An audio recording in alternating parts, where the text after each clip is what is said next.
Welcome to PhD with Women on IT, Hack the Future. My name is Beata Young, and today's PhD Positivity Hack Delivered will be by our guest, Marcos Bravo. Today's title, How to Create Captivating Video Content. PhD episode 19 starts here.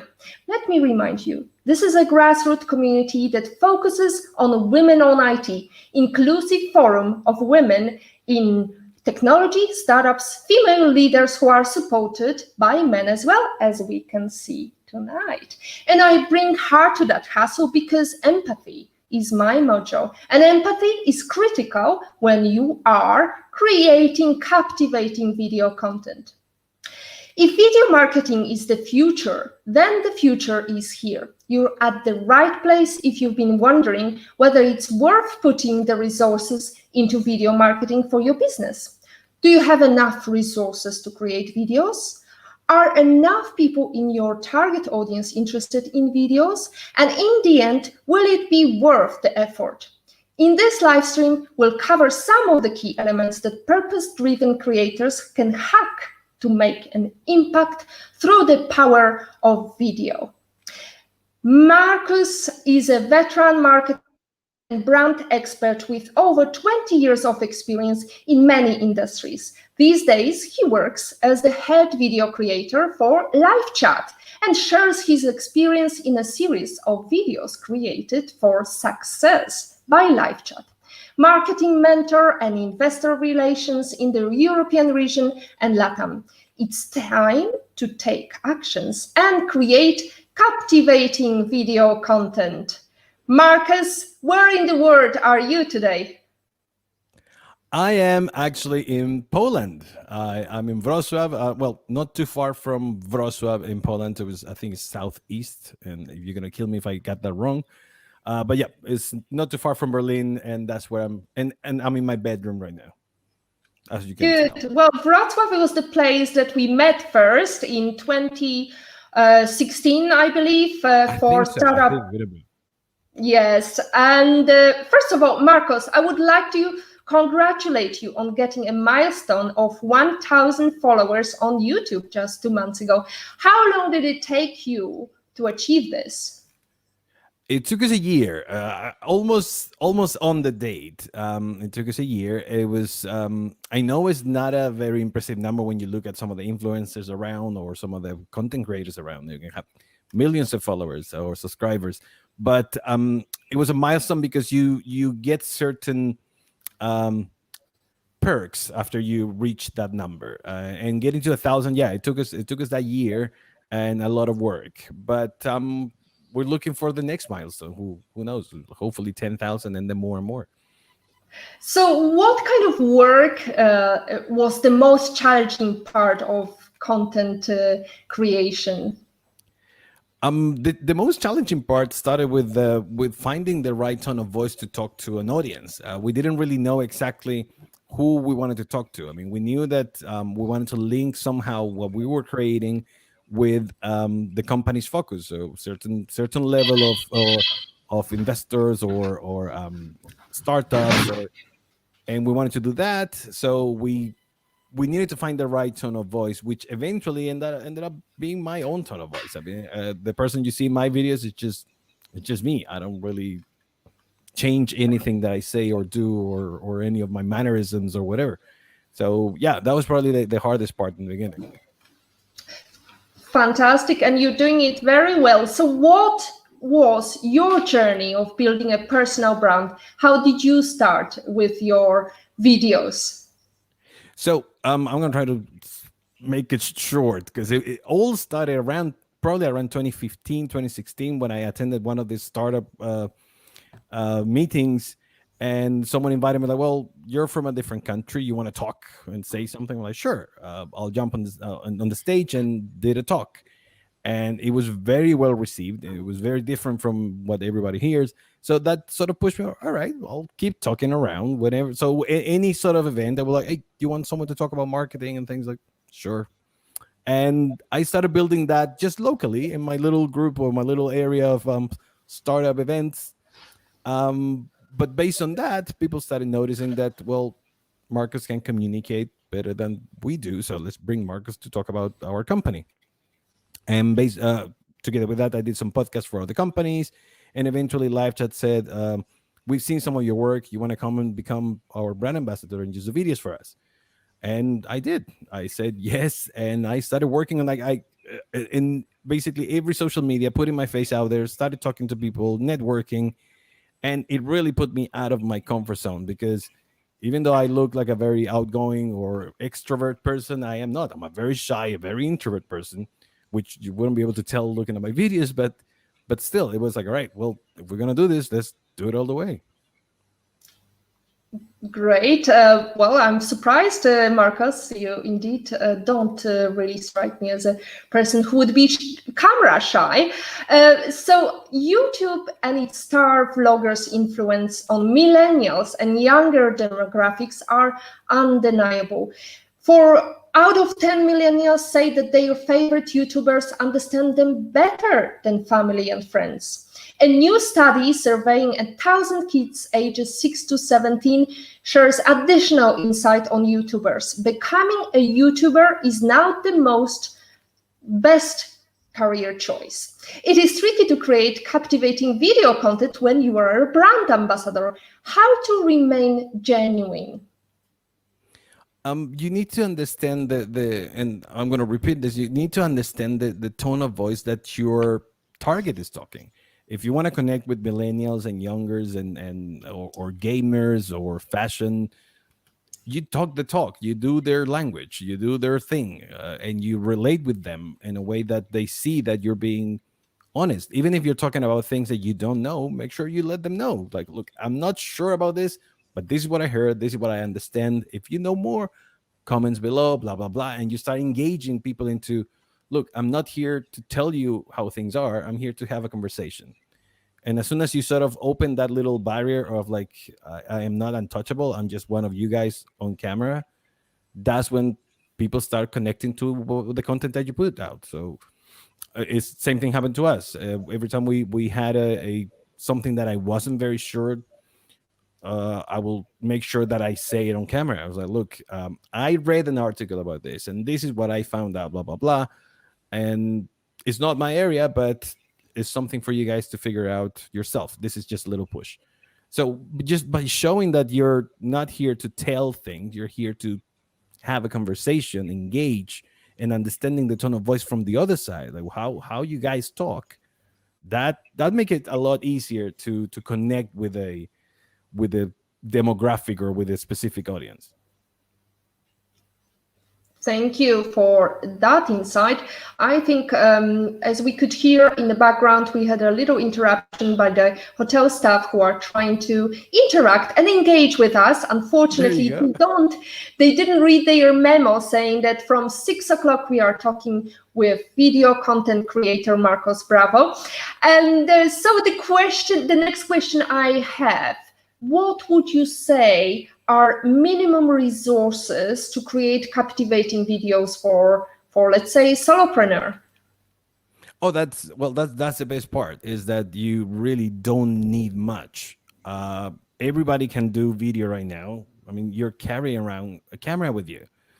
It has a microphone on it, and you don't need to pretend or say or do anything that is not natural to you. You just grab your phone and make a video, shoot a video of yourself talking about things that you know. Introduce yourself to yourself. Grab the phone and say like, hi, I am Marcus. I am 42 years old. Oh, I gave away my age. And just start talking to yourself. Start saying things. And then when you feel comfortable with that, put it out there. And even if you're not comfortable, put it out there. There are always going to be haters. You're always going to get bad feedback or things. But take it easy and just, the only way you're going to learn to do this and to just shoot it out there is just by doing. So there's no resource. If you want to start doing this, you have a small startup. If you're the founder, you're the CEO, grab your phone, record yourself talking about the story of your company, put it out there. And that's a huge step. That's going to start opening a lot of doors for you to create more content and video. That's so true, Marcus. I think there is a Polish saying that goes, not everybody is a tomato soup. Not everybody has to like us. So there is an element of that. But also, I would mention Gary Vee, who's talking about, driving his phone or having somebody filming him 24/7 all the time. But if you don't have resources, if you don't have money, you've got your mobile device, you can record anything that is happening, but be genuine. That's the most important thing, because we have enough people impersonating others. We don't need actor studio, or you're not here to receive I don't know, Golden Globe or whatever. This is actually something that you can do from your bedroom without much resources. And I'm very impressed with all your gizmos. I'm actually very minimum equipment. Actually, I'm gaining more equipment as I go. I'm testing various things. But let's focus on the other side of the story. What would you say is a relevant number of people in your target audience interested in videos for, let's say, SMEs? And in the end, will it be worth the effort? How to measure that return on investment? That's definitely the hardest part. I mean, even as we struggle with that, just to say, okay, each view is worth a number, or each interaction is worth something, because marketing is one of the hardest departments to really read properly, to give the right attributions to each one of the things. So, but if you're going to put video out, think about video as a very high in the funnel. Like, this is top of the funnel content. Start with that, just by putting pieces that helps you connect with your customer. Even if you have a small store, for example, a small coffee place, and you start making videos of how to make a cappuccino, how to make a flat white, and just put them out there. Your small little niche of people who enjoys coffee, enjoys making coffee at home, they're going to watch that. They're going to like that. Don't expect subscribers and views to be huge, but that's not the point. Even if you have one view of a video that was 10 minutes long and someone watched it for 9 minutes, wow, you're hitting someone. You're literally grabbing someone's hand and making them come into your store, because you're engaging someone with something that is very specific to them. So it's not about the numbers right now. When you start with video, think about it very top funnel. Don't give yourself these goals yet. Find your niche, find the thing that they want to hear, start delivering those things, start the conversation, and then see how many subscribers or how many views you really need. Because maybe your numbers in your head, maybe they're not exactly what is going to happen. I mean, you might be thinking of 1,000, 10,000, 100,000 subscribers, and your group might be 100. But if you manage to sell to that 100, wow, you're hitting it far with just that little bit. So ROI is very hard. So avoid it in the beginning and think of your content as awareness. You're touching people. You're screaming out loud to say, hey, can I have your attention, please? Check this out. Start there. Understand the numbers of like how many of your customers are really consuming on video, and then start giving yourself goals. But in the beginning, just start, put stuff out, see how the interaction works. Thank you, Marcus, for mentioning the cafe. And because, as you know, I've been running a cafe co-working space, and that's exactly what I did. I wasn't trying to sell the coffee. I was trying to show myself as an expert in making coffee, the best cappuccino, the best drip, whatever was trending. I was doing it for others to learn. And in the end, my hope was that somebody will give up and just go to an expert, which would be me. So how do you position yourself as an expert? You've been on video content for a long time. And what is the most valuable thing you're offering on your stream? So I will recommend people not to ever try to be an expert, because then the expectations are different. Become a specialist, which is, it has power in the word, but it's different, because you specialist means that you're very good at something and you do it a lot. You don't know everything about it, but this is your area. So when you position yourself in this area of the specialist, then you find what is it unique about you. What's your own unique selling point? What's your value proposition? If you look at it in a business way, in our case was, and it sounds wrong when I say it, but it was me. It wasn't the content, because some of the content that I was putting out is really all over the place in Google, but it was just the way you're delivering it, is the story that you're bringing behind. That's the only unique thing that you're going to bring, is your own unique view or your own unique experience into some of the subjects. It's really rare that you're going to come up with like, I have the latest PPC technique for you to grow your brand. Hundreds of different techniques, none of them work. So don't use it on that way. Don't try to be that guy.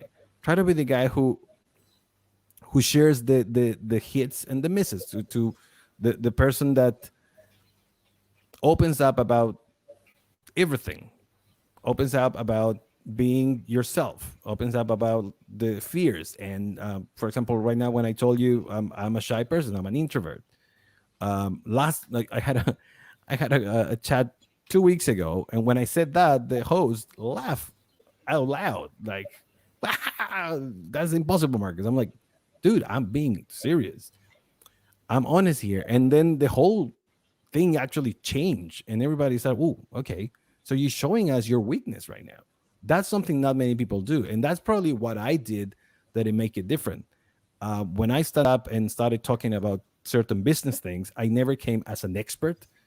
I came out like, dude, this is my area, I'm going to talk about it. I might be wrong, but I'm more than happy to have a conversation about it. And that is what sort of connect me with our audience, that people know that whoever they see in camera is that guy. So authenticity was my biggest selling point for sure. Great. We've got a couple of questions. We've got quite an engaged audience, which is good thing. That means we can deem our video quite captivating because today's topic is how to create captivating video. Thank you, Marcus, for captivating our audience. We have got a question from Agata Belon, who says, Dobry wieczór, great to see PhD back again, woman on IT. And she's asking, what length should we start making videos with? And you look much younger, Marcus. I know, says. I love that. So I get that. Just talk, and I noticed this is what when I started, I'll grab my phone and start talking, and then I notice that I'm just talking bull. Like, okay, I'm just stalling here. I'm just talking nonsense. So let me go back and see where in the video I lost track, and I started trying to fill up the time.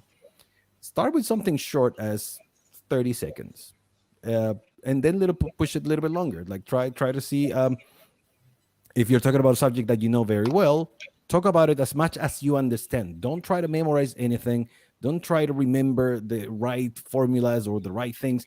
Just tell it as you will tell it to your kids, to your grandma, to your mom. Like, try to make it super easy. You know, like, especially like I remember my mom asking me stuff. I would try to simplify it as much as I could because I was too cool to talk to my mom. Big mistake.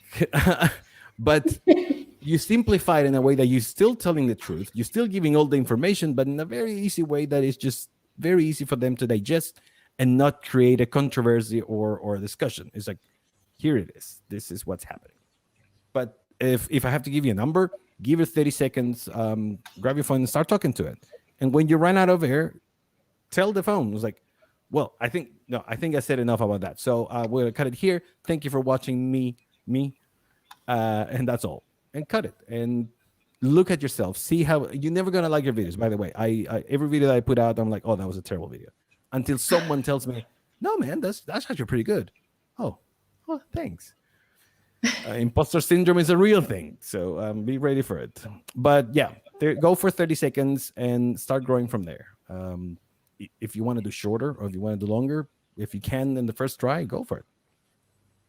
And then you hear you look much younger, Marcus. So that's also Very good thing to hear from Agata. Thank you so much for your question and praises. And we've got somebody I just wanted to touch upon, Dix BTY, by the way, whatever, on Twitch says, "Hi, what's up, G?" Yo, And what up? according, here is some fascinating statistics. According to data generated by YouTube, "Hey guys" was the #1 vlog greeting in 2020, which accounted for 36% of the top 5 greetings. What is your greeting, Mario? I always say hello, everybody. So I was glad because I remember reading that, and yes, it's true. Whatever you go, I was like, "Hi guys," blah blah blah blah. But I went through all my videos. I'm like, no, okay, what am I saying here? Hello everyone, perfect. Hello everyone, perfect. Hello. I know it gets boring, but I'm using hello everyone most of the time, not for trying to be politically correct, or is because you need to avoid something. It's just the way, again, it's just the way that I say hello to everyone. I do make the mistake to bring it down to guys later, but it's not why I'm trying to talk to the guys. I'm just trying to talk to everyone. But I'm also trying to adjust that. But it's hello, everyone. Thank you so much, Agata, for she's thanking you for the answer. Marcus, I will start at 30 seconds and develop verbal stamina. That's great to hear. We've got Erms Maga. Hi, Marcus. Great to have you in PhD. There's lots of community engagement because today's topic is how to create engaging and captivating content. So according to data, YouTube is the second most visited site in the world. 37 of all mobile internet traffic belongs to YouTube. However, there are amazing social video opportunities on Facebook, TikTok, Twitter. So how to choose the right platform for your content? Any general advice? Yeah, start looking at what your customer do.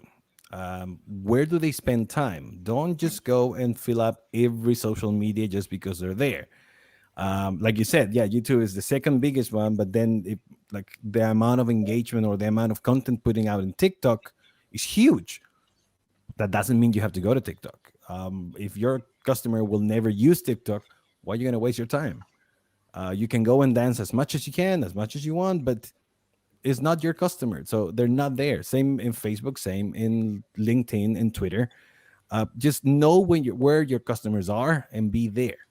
That should be your first mission. Try to figure out, like, well, where are you guys consuming content? Because I want to put videos, and the best way to find out is to ask. Literally, grab the phone or connect online with your customers or with your potential customers and talk to them and find out, like, where are they spending time, and just be there. Cool. Last week, and I'm going to touch upon your talk about you've got imposter syndrome or you're quite shy. Last week, we had Elaine Montilla, greetings, Elaine, if you're watching us, who was delivering positivity hack on our channel with fantastic charisma. I mean, fabulous. However, when I asked about creating more video content, she admitted to be camera shy.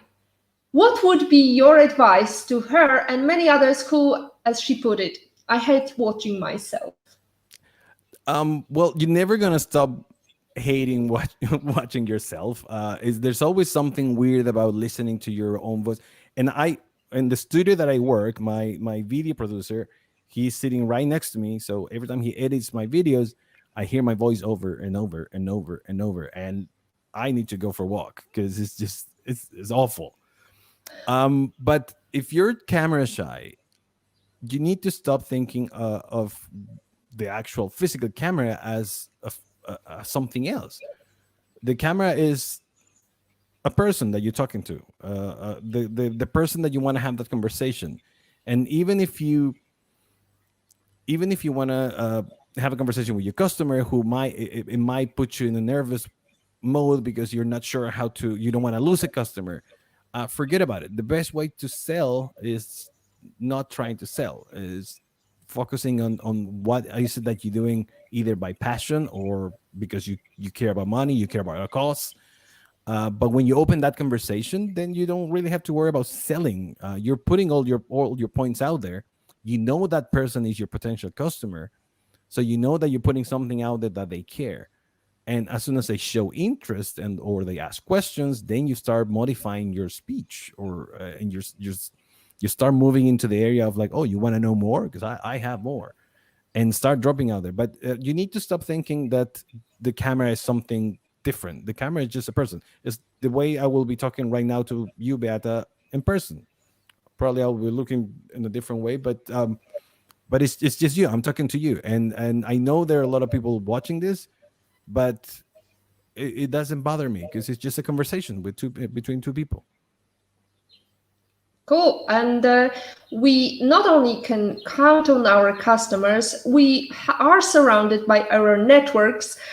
We talked about networks and the network having other networks, and that we can reach, that way we can reach out to our potential customers, our supporters. And here, talking of supporters, we've got one lined up with question. I POV'd in Patrick's opinion. Patrick Young, whom you met as well, my lovely husband, is asking, great PhD show. Thank you, Marcus. What is the next big thing, exciting, developing video platform? It all goes down to what's happening in marketing right now, which is we are probably in the worst part, I feel, because everybody's handling our data. And I know Patrick talks a lot about data too. Everybody's touching our data right now, and it's not comfortable. But eventually, it's going to evolve to a way that they either know you so well based on the data they already have, and the content is not personalized anymore, is ultra personalized. So it will be almost like you're talking to a very specific person that's been designed to talk to you, a person that is learned the way you want to hear things. It's not about knowing what you're going to buy. I don't know, like it happened to all of us that we say whiskey and then Facebook start offering whiskey, or Twitter starts sending you ads about whatever is it that you want to drink. It has to move to a thing that is still respect your privacy as a person. It talks to you in a way that, look, I understand. I'm a person on the other side. Let me tell you about my product. It's not going to be like that. It's going to feel like that. It's going to feel like, I know your needs. Let me help. So what I can see from the technology and marketing, it has to move to a way that it's not that we have all of your data, because they already do. There's nothing we can do about it. They already know what kind of person or what kind of people we are.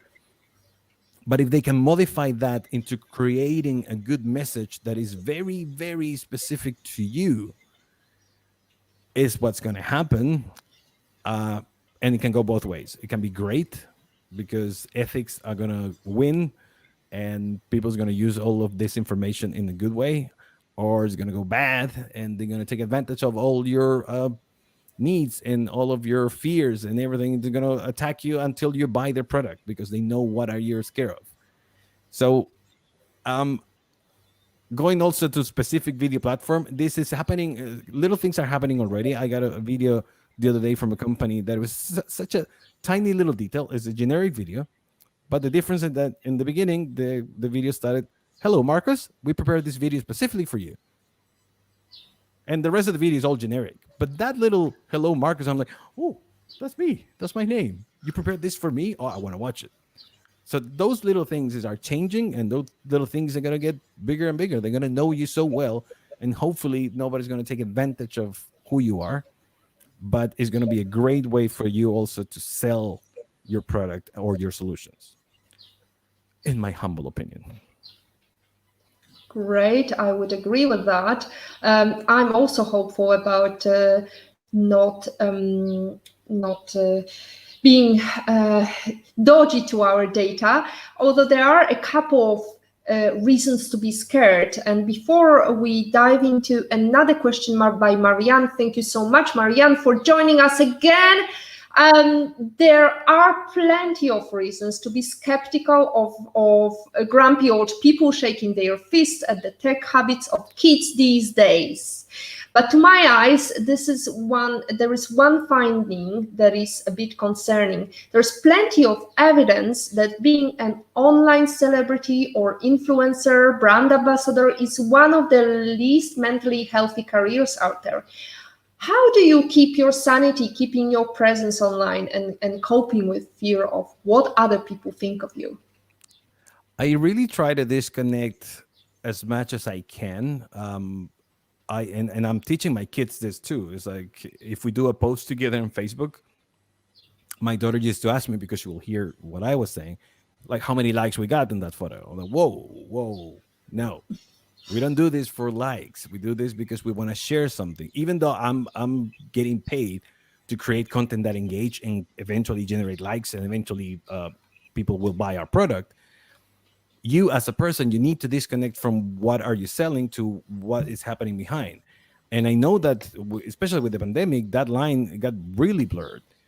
We don't know when we're working and when we're leaving, and that sort of balance is off the window. It just right now is, well, let's make the best out of all of it, so you live and work in the same life.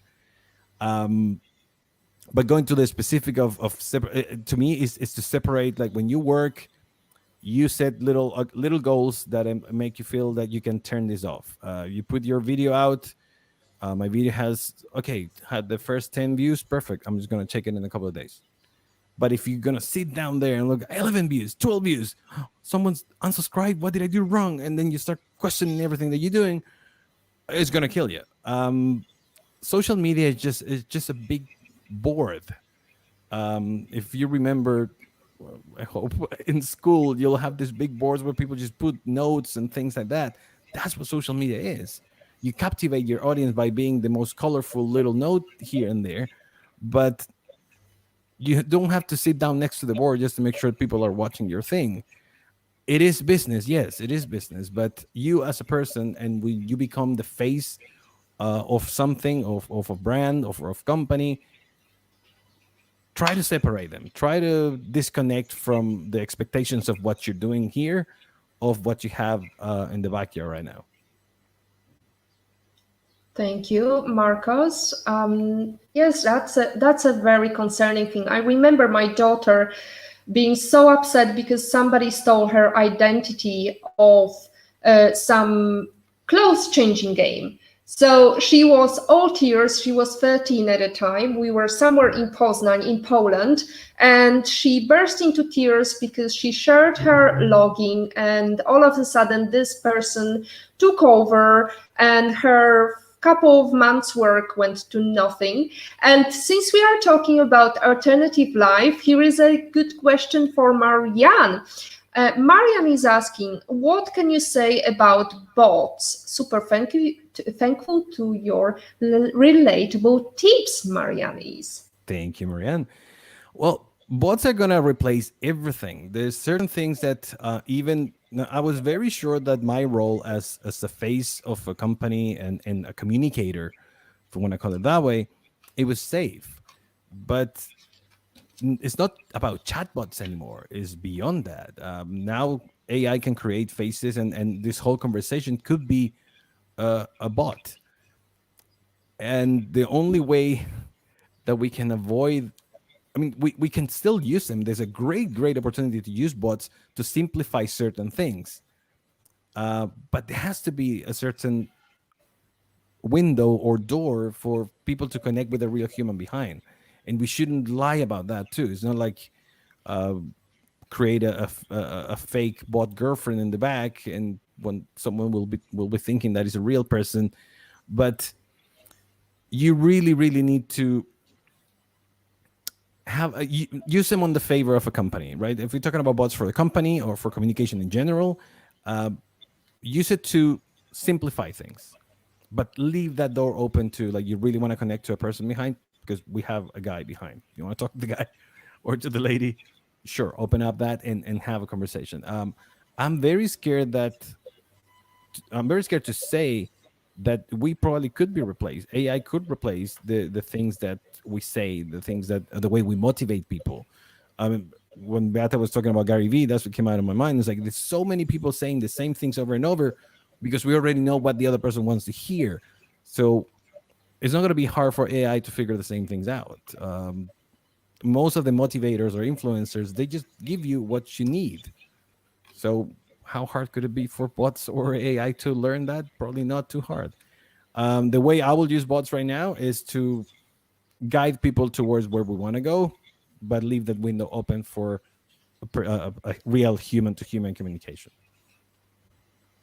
That's interesting, Marcus, because I actually would disagree with you. That's correct that bots and artificial intelligence, machine learning can replace human boredom with mundane tasks. But I think there is a greater good in people. I mean, the human interaction is there to stay. I think bots can't really replicate human, I mean, the emotional intelligence is something that cannot be easily replaced. And I'm yet, maybe in my lifetime, maybe in my daughter's lifetime, I am yet to see a bot who is clever enough to make a mistake every so often to replicate what people are commonly known to do, like make a mistake, be human, talk about their mistakes. And you actually talked about the fact that you're very driven by empathy, being open about your vulnerabilities. So I think this is something that I didn't see yet any bots replicating. I mean, I hope not to see it as well. I mean, I that's what I'm saying is to me is more scary than anything else. It's not like I want this to happen or it has to happen. It's just I don't know. I hope it doesn't go that way. I mean, after all, is and one of the biggest cliches in marketing because it's true is we buy through emotions. We justify with logic, but it's the emotion that makes us buy. And with that, I think just in case before we run out of time, I wanted to talk about, for example, when you make videos, adding all these animations and things extra just to make it more attractive. But it's not what you should do, in my opinion, and that's why I wanted to bring this up. If you want to make a video that is engaging, the engagement is you. The engagement is your message, and I prepared a slide for that. If you guys can put the slide up. Yep. There you go. Now you're seeing a slide that says slide on it. That's not a mistake. That is just a slide. Now, what you're going to remember about this talk maybe is that someone showed you a slide that it didn't say anything. It just says slide on it. But what you're really remembering is the experience that is happening between my conversation with Beata and this slide. There's a lot of things happening around this conversation, and this slide right now is becoming a little icon of it's not about the slide. It's about what's happening around it. And that's the way I want to feel about your videos. You can put a lot of animation and videos and screenshots of stuff, but after all, it's going to be this voice, this conversation, this emotion that we're generating, this little momentum that we're creating with our conversation. That's what's going to stay. So that's what I wanted to put this slide as. It's just a slide. Everything else, it doesn't really matter. It's all about the message. It's all about the experience that you're making the other person feel. So that's going to make your videos or any sort of messaging and marketing, that's going to make it work. That's going to make you stand out among the many Paulo Coelhos in this world. Thank you very much for this very positive message, Marcus. We've got Jamil, and Jamil is clearly reading my mind because I was going to ask the same question.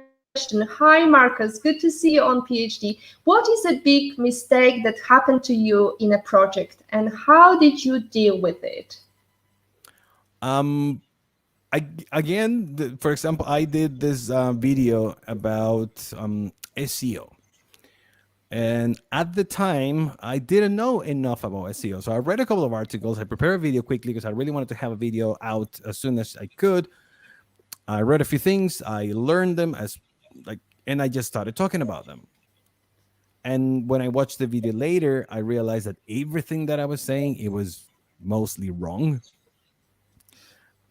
And the only way for me, I could have just deleted the video, but I put the video out and said, this is the worst video I've done. Please watch it and listen to the amount of BS that I am spewing out there. And I changed the approach to like, check this awful video, but let me tell you about the lessons learned. So instead of dealing with it, that's like, I fucked up. I turn it into, I learned from this. And hopefully you're going to avoid doing this by listening to my story. So I told the story of everything that happened and put the video out, and the video is still out there. It's awful, terrible. I still want to delete it sometimes, but it reminds me that, okay, I don't want to do that again. I don't want to talk about things that I don't know. And if I'm going to do it, I'm probably going to at least say, okay, I don't know enough about this, but I'm going to tell you something that I read about. If I'm wrong, please let me know. So yeah, that was a terrible video. So I can't believe that, because actually we got Patrick saying that he would like to buy an NFT. So non-fungible token. We were talking with Patrick a couple of weeks ago about the hype around NFTs and how funny it is. Yes. Yeah, there you go. So Patrick, you've got a first buyer. You're the expert. Yeah, I'm more than happy to say that. You let me know how it works. From your world, all I know is Dogecoin from your world. That's all my little closest to what you know. Exactly. This is not investors' advice. Just to let you know, we don't want our video to be blocked. Whether it's TikTok, YouTube, or any other channel, we are not giving here investors' advice. I'm clueless. Well, I've heard that your account was suspended on Twitter just after you said something. Exactly. I try to talk about cryptocurrency, and because I was so clueless, or because I said something Twitter didn't like, they suspended my account. I'm still trying to bring it back, but I learned my lesson. Like I'm just gonna keep it for myself next time. So let's focus on what you are specialist on, and exactly. This is something that Aika, who is here with us tonight again, is asking. Hi, Marcus. What is one important thing that can make or break a video content? Okay, so I mentioned a lot about how you are the message. You are being authentic. You're selling the product. You're selling the message again. So that's the key, right? But there's three things that definitely need to you need to have well done if you want to grow into the video, right? You need good sound. You need good light. And as soon as I remember the third one, I'll let you know the third one because I forgot. But start with these two things. People need to hear what you have to say, and they need to see you clearly. Bad videos push people to stop watching. Even though you might be saying something interesting, and if it's a long subject, it will affect it. I know I was saying that with a phone, you can make it happen, but make sure it's well done too. I'm not saying like go and buy an amazing camera, an amazing microphone and light. Right now, with everything that I'm talking here, is less than $100. But I want to make sure that you can hear me, you can see me, and then you're going to start listening to my message too. That's one of the things. So look a little bit on the tech side. It has to work. It has to work in many ways. But also, what's going to break it for sure is when you try to be someone you're not. And I know we've been talking a lot about authenticity, but there's certain things that you can tell over a conversation when someone's being fake and someone's not being themselves. And just because you're trying to be a YouTuber, you're trying to be an influencer, because they have their tone and they have the way of talking. I mean, there's a YouTuber way of talking. if people can see that you're talking about things that you don't know, that you're not being yourself, and you can hardly hear it or see it, or you're just gonna stop watching.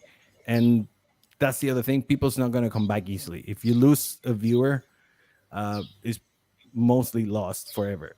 So it's better to deliver things that you can do well. Do your small talks. Do if you want to go and shoot outside, the sun is bright. You put your headphones. You have your you can talk like this even, but make sure it looks consumable. It looks nice for the other person. So having a phone and headphones and a hands free is not an excuse not to provide a good quality. But again, I'll put on top of all that, I will still put authenticity. Just be yourself. Don't try to be someone you're not. Yeah. So that's the third element. Authenticity always wins. Well, let's say this.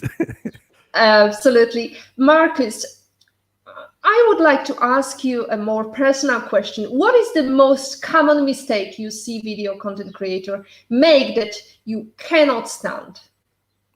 Oh, I think it's related to the trying to be the YouTuber guy, trying to be the like you were saying before, like, hey guys, today we're like, don't forget to subscribe if you like this. Blah, blah, blah. It's the same for everybody, and I did it on my last video. I had a podcast I put out yesterday, and I started listening to it, and I'm like, oh, I did it. No, and I don't want to ever do it again. Next time I'm going to pay attention not to do it, because there's certain formula that works, right? It's part of the whole YouTube culture that you have to remind people in the beginning that this is your channel. You can subscribe here, put a button, blah blah blah. In the end, repeat the message. Don't forget to engage. So you ask them to leave comments underneath. Yeah, that is that bit that the YouTuber talk and the influencer talk is sort of Makes you cringe. big time. Big time. Agata Bellon is asking, what video has surprised you most, Marcus, and why? All right. So there is a video that I use a lot, and I have a talk that is called Walk the Walk and Talk the Talk. That is the first thing that I sort of package when I started doing this thing in Poland.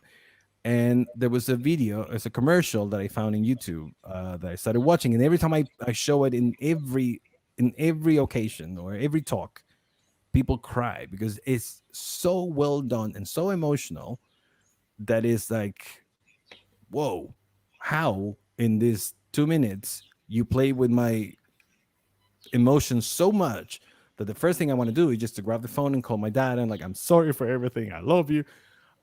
It's and the worst part is the whole video is just to sell rice. There's nothing about emotional. No, it's just a rice company. And you notice that in the end because you see that every time this family gets together, they're all eating rice, but you don't really pay attention to it. You're like worry about this relationship between the mom and the dad and the son. I promise I'm gonna send the link to Beata just so you can put it out there because it's a very powerful example of how you can do so much with a simple video. You might not buy the rice, but you will never forget that brand for sure.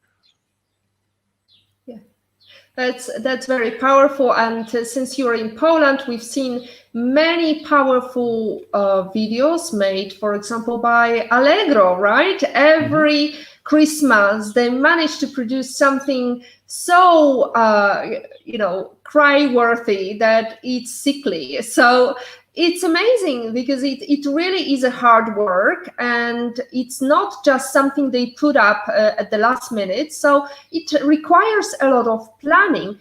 So if you could tell us and give us a hint, how much planning do you do? I know that you, for example, you didn't want to read any of today's questions I prepared, so I could have as well just not prepared any questions and just go with the flow. So what is the noise behind? I mean, what is the work that is really required to prepare the content? You've told about SEO strategy you put up and it was up, yes, but there must be something Some secret So in sauce. general, this is how how it works in general. We know a bit of our target. We've been learning a lot about them with time, like doing more videos, getting comments here and there. So we learn more about them, and then we try to see, well, what's going to be interesting for them to hear.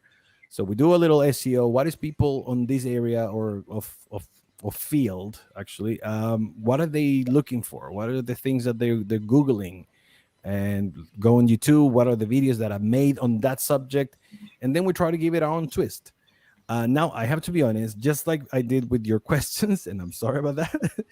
um, I don't like preparing too much for my videos. I don't feel that preparing too much for me, it works. Different things for different people, but I usually prepare for my video 1 hour before shooting. I go through the content and I tell it to myself like I will tell to my kids or to my mom. I will repeat the things like talking to myself basically. It's like, all right, so if you do this, you will get this formula. Okay, perfect. So this is how you do it. All right, cool. But what it helps a lot during the process, my video producer, he's not very familiarized or very into marketing yet. He's a genius in video, but everything that we tell, or most of the things that we tell, he's not familiarized with them. So I get immediate feedback from them. It was like, dude, what? I don't understand anything you said. Really? Okay, well, let me try it in a different way and tell me if you understand. You do this, they do that, and you get this. Do you get it? Oh, okay, cool. I'll get it that way. Okay, that's so I know, and in a way, like I know if he understands a concept that he's not familiarized with, on the way that I'm explaining it, like I know that I'm going the right way. But usually I don't make a script. I just grab the content or I grab like if I'm going to talk about, for example, SEO again, I will prepare a one pager with enough information about SEO. I will go through it, repeat it to myself, explain it to myself, and then all right, let's shoot it. Let's see how it goes. So it takes us about half day to shoot about a 5 minute video, but we got to this rhythm. Um, People takes a couple of days to shoot certain things because they want to memorize them and tell them in a very specific way. But it really depends on your style. I don't do that. I like being just like, all right, this is what I know. Let's see how it goes. Cool. So, in other words, done is better than perfect, right? The startup Yeah. mantra But it's applies really here. for different people because I know some of my colleagues, for example, Kaya, which is my co-host in the whole channel. She prepares scripts and she learns them word by word, and she knows exactly when she messed up and she starts again. Like if I try to do that, I will be just paying attention to, oh my god, did I say it right? No, that's not what I have in the paper. I have to do it again. That doesn't work for me. I just need to do it with my own words. I need to do it in my own style, if you mind. Agatha says, wow, who would have thought rice advertisement could be so emotionally charged? Marcus, I think You will it never know. shows again, we are going into the mode of women are working double hard and men just fake it till they make it. So I'm not saying that's the truth, That's but probably the definitely. best advice. Look knowledgeable. I mean, know your stuff for sure, but look knowledgeable. Like if you're saying something, say it convinced. Look at the camera and just say like, "This is how it is. There's no other way." Oh, And Marcus, you're too modest. Look, you've been in marketing technology way longer than all the YouTubers. So, marketing technology, also known as MarTech, describes a range of software and tools that assist in achieving marketing goals and objectives. What technology that helps to create, communicate, and deliver offerings is exciting to you as a marketing expert? What is the to, future of marketing in your opinion? and looking at that side of the future is that what I like to do with the marketing tech available is to create the customer journey. That's my favorite subject of marketing ever. Because understanding the customer journey lets you create content for each one of the different stages. It lets you understand like where in different places your customer is spending time. So if there's a tool that helps me do that and understand what happens from the moment that the customer hears the name of my brand all the way till they stop using my brand, or hopefully till they become a loyal customer, or who knows, even an employee. You never know. But like, if I can see that, and if marketing tools can show me how the journey works, I don't like the rest of the analytics are very good to understand what's happening with your own goals and stuff. But the key is to understand this journey. You understand the journey, your marketing is going to be nice and easy. Cool. Understanding the journey works. Creating your board, whatever the board might be that everybody is going to look at. And actually, we are creating captivating video content here, ladies and gentlemen, because Agata Bellon is saying, take it till you make it, or buy your man a rice cooker. LOL. Then it is a perfect food. Marcus, can you cook rice without overdoing it? Oh, you kidding me? I mean, my rice is top notch. If there's one thing, my mom wasn't a very she didn't cook much, but she cooked amazing rice, and that's something I learned how to. Like, my wife was like, "Can you make rice today, please?" oh. In fact, that's what I cooked today. Today I cooked rice. Oh, for her birthday, special rice from Marcus. That's fantastic. Marcus, we are coming to the end of the show. Erms is asking, very helpful episode of PhD indeed. Thanks, Marcus, for all the tips. And oh, you did really have a nice voice. Any tips how to have that kind of voice? Now, that is one of the nicest things I ever heard in my life. I always hated my voice. I had a band when I was young. I tried to be the singer. Not gonna happen. But the voice came when you find your spot. When you find that spot where you're comfortable with, and you feel, yeah, I can do this, and this is what I'm when I'm talking about. This is something that not only know, but I'm also passionate about. Then your voice changes, and that happened for real. And then because you're not just delivering this vibration, you're really delivering an emotion to the other side. So it's a combination. I know it's a nice compliment, but to be honest, for real, your voice changes when you're talking about something that you love, and something that you know. Ask yourself when you talk about your partner or your couple, or I mean, whoever you love. Ask you, like, when you talk about them, it's different. You talk about a whole, your voice changes. So I think that's probably like what's happened to me. Because if I start talking about other thing, then I get all nasal, and then I sound like ridiculous. But when I talk about these things, I really like, okay, well, let me tell you what's going on, and it goes down with it.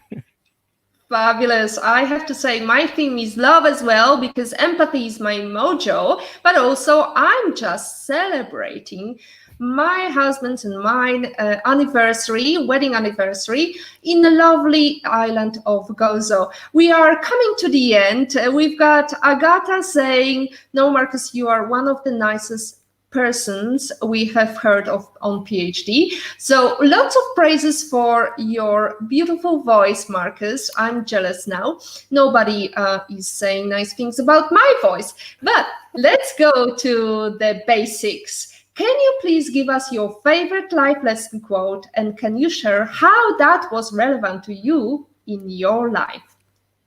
All right. That's one of the questions I did read. Because it's not easy. Like, I could try to look for random quotes or things, but there was there was a thing that my dad used to tell me all the time as a joke. And let me try to translate it well. Is basically, how do you want me to come to you? No, how do you want me to go and get you when you're not coming this way? And it doesn't sound as lovable as it sounds in Spanish, but the idea of this, like, I cannot go and get you if you're not coming this way. If you're going all around, I'm just here. I cannot go and grab you, but I'm here. If you're coming this way, my arms are open. And even though it sounds like a very, I don't know, cliche family or lovable thing, it applies to so many things in the future. It's like, things are not gonna come to get you. You have to go towards them. The things are right there. You can just start moving closer and start grabbing them, but you have to go that way. You're not gonna get things just because you're walking around. Know what you want and go and grab it. I would say it also goes with our mantra, which is look for something positive in each day, even if some days you have to look a little harder. So let's focus on the positive and imagine the pandemic is over and you can invite to private breakfast any person in the world. Who would you love to have a private breakfast with and why? And which place would you choose, Marcus? Okay, I know exactly where I would like to be. This will be on Punta de Trarica, which is a beach not too far from Santiago. We were lucky enough that our whole family bought a house that we all share in there for summer. And I can smell it every time I think about it. I can smell opening the door, going to the balcony, and it was such a secluded beach that there was nobody around, and you just feel the smell of the ocean. And I'm gonna have to choose my mom because she died a couple of years ago, and I would love to have a cup of cold chocolate milk with a ham sandwich, which it was the meal that we will get every time we came back from the beach. Even when we were kids, we'll just come back and then we'll get a glass of cold milk with a ham sandwich. As simple as that. I wouldn't go more fancy. And I know she probably wouldn't even sit to have breakfast with me. She will just leave it on the table and she'll go back and do her things. But just that moment, that will be precious. Oh, Marcus, you definitely brought tears to our eyes. You didn't even have to bring the rice. So thank you so much for that beautiful story and beautiful memories you had with your mom. Ladies and gentlemen, it's time for me to call and to stay updated and ensure you never miss a positivity hack delivered. Follow Women on IT and turn on notifications to be alerted once a video has been released. I'm sorry for this boring call to action, but this is the end of our show. And again, when you focus on the positives gets more positive. Even if it was in the past, we need to remember these beautiful stories like the one that Marcus brought to us. And as always, our positivity quote comes from Positive Thing Only and goes, look for something positive in each day, even if some days you have to look a little harder. We wish you success with creating captivating video content, and please leave your comment with the channel name we can follow, whether you are a brand ambassador, influencer, a content creator, expert, or specialist who got inspired by our excellent guest, Marcos Bravo. Thank you so much to our lovely, engaged, and captivated by Marcus' content, meaning there's Erms Maga, Agata Bellon, Dix BTW, Marianne Madera, IPO Vid, Jamil Navarrosa, Aika Pagio. And if you don't like something, change it. If you can't change it, change your attitude. That's quote by Maya Angelou. Today is your day to hack the future and look for positivity in every day. Thank you, Marcus. Have a lovely day and enjoy your wife's birthday. Thank you very much, Beto, for the invitation. I'm more than happy to come and visit you either here or live in Malta when the pandemic is over. Yay!